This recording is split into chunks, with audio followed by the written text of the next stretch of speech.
جربت مرة إنك أنت تبص على صورة حياتك من بعيد، تشوف كم بصمة سبتها في حياتك، بصمات حلوة تشهد لك يوم الدين. أنا عملت كده، رحت كامبريدج ميريلاند، بصيت على نفس المكان وتمنيت إن أنا أرجع له، اللي أنا عملت فيه فيديو من 7 سنين.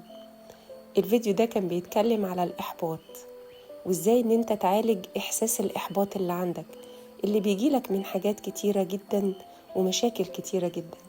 قد إيه خدت فيدباك حلوة قوي من الناس، وجات لي سيشن كتير. قد إيه حسيت إني مبسوطة إني سبت بصمة في الأرض دي تشهد لي يوم الدين.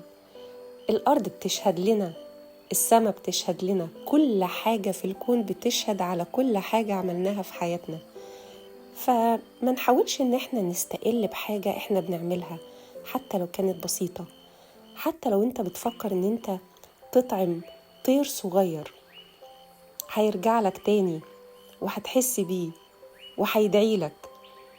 ما تستقلش بأي حاجة وأي مجهود انت بتعمله.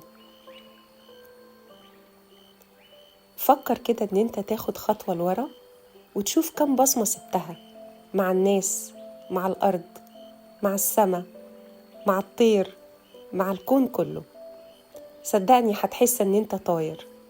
الوعي الروحاني والنفسي كده، ان انت تعمل وعي روحاني، ان انت تتواصل مع الكون، لان مخلوقات الكون كلها من رب العالمين. وده كمان بيأثر عليك نفسيا وبيطورك نفسيا، بيحسسك ان انت بتعمل هيلينج من جواك وريليس غريب قوي. استمتع بكل لحظة وسيب بصمة في كل مكان على قد ما تقدر. صدقني هتحس ان انت بتتواصل مع رب الكون اكتر.